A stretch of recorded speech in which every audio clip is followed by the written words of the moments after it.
everyone, I hope you are good. Today on Miss Bill's Story Time, as part of hashtag Story to Christmas, we have got day 7 in our advent calendar. I hope everybody's cosy in their pyjamas, ready to go.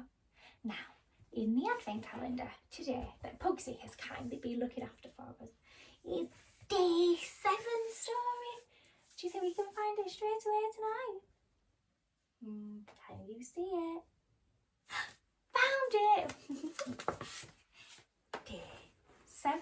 Let's find out what it is. I hope you've all got your imaginations ready because these books are quite small. It's one of my favourites. This one is called Winnie the Pooh, The Sweetest Christmas. Are we all ready? Imaginations on, listening ears on. Let's go. One snowy Christmas Eve, Winnie the Pooh looked up and down, in and out, and all around his house. He had a tree set up in his living room. It was decorated with some candles in honey pots. Pooh looked at the tree and tapped his head. Something seems to be missing, he said. He walked over to the window and peered outside. Then he walked back to the tree and thought some more. Suddenly, a knocking sound startled Pooh. He turned towards his door. Maybe whatever it is I can't remember I'm missing is outside my door, Pooh said. When Pooh opened the door, he found a small snowman on his front step.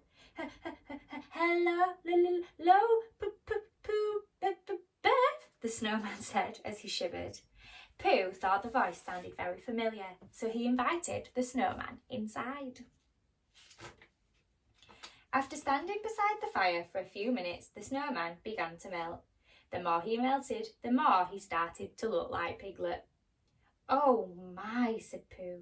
He was happy to see his friend instead of a snowman. Oh my, said Piglet. Now that the snow had melted off him, he could see Pooh's glowing Christmas tree.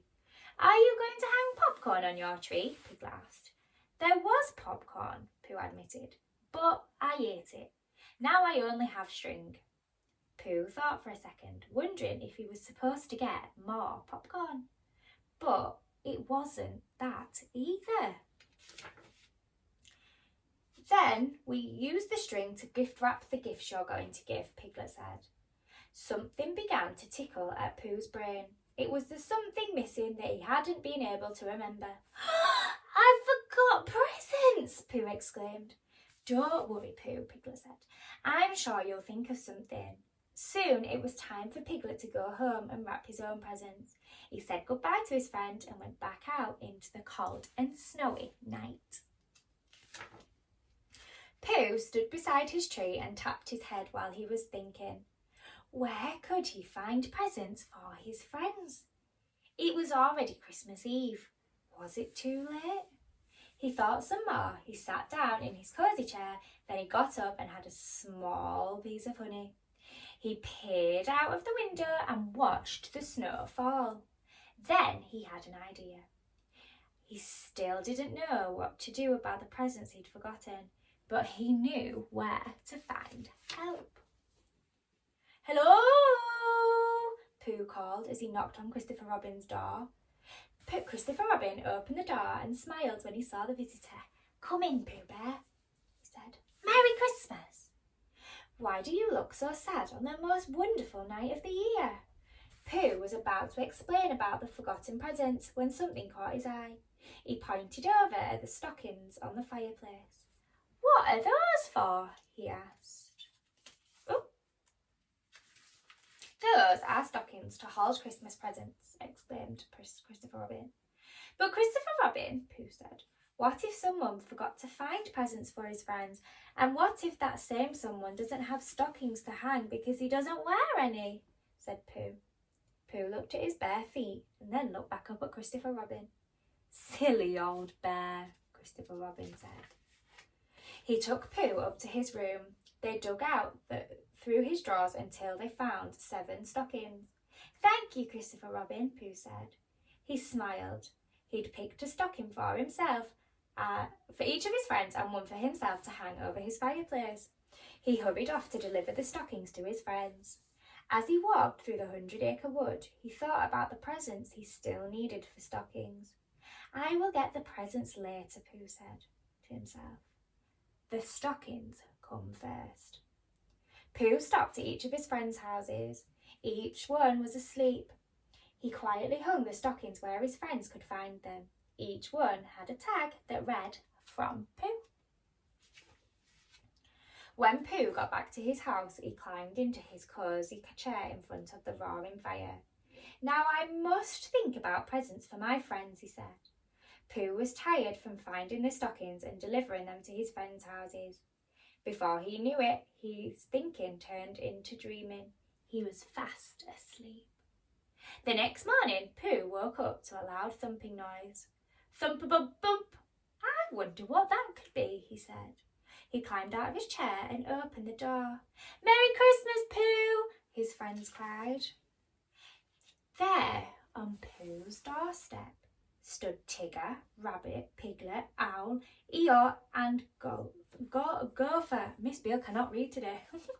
They were each carrying their stockings from Pooh. Then he remembered what had happened the night before. He'd fallen asleep before giving presents to his friends. Oh, bother, he said. Then he realised that his friends were all talking at once. They were thanking him for their gifts. No more cold ears this winter with my new cap, Piglet said. My stripy sleeping bag is terrific, exclaimed Tigger. So is my new carrot cover, Rabbit said. This rock collecting bag will sure make work go faster, Goof said. Eeyore swished his tail to show Pooh his new tail warmer. No one's ever given me such a useful gift before, he said. Owl told Pooh that his new windsock would help him with the day's weather report. I can't open pages today or read the stories, dearie me. Pooh looked at his friends. They were very happy with their stockings, even though there weren't any presents in them. Something very nice is going on, Pooh said. It is very nice, Pooh Bear, Piglet said.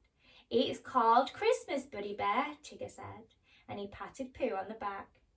Then Pooh watched in surprise as each of his friends placed a honey pot in his own stocking. I don't know what to say, Pooh told his friends. He was thrilled by their gifts. Honey was his favourite treat. Christmas is a wonderful time of year, Rabbit said, especially when you have good friends to share it with. Yup, Tigger agreed, but I know how we could make the day even sweeter. He looked at the honey pot in Pooh's hands. An idea tickled the back of Pooh's brain. Let's all have lunch together, he said. He passed out the honey pots his friends had just brought him. Christmas. What a sweet day indeed. The end. What a lovely story for day 7 of our hashtag Story to Christmas. I hope you guys all enjoyed it too. And I know that there is one super special little person that will really have enjoyed that story with her mummy tonight. I hope you all have a lovely evening and you stay nice and cosy and warm inside. Tomorrow, my hood's falling down now. Tomorrow I will be back with day 8 of our Count to Christmas, Story to Christmas, and I will see you all soon. See you later. Night, everyone.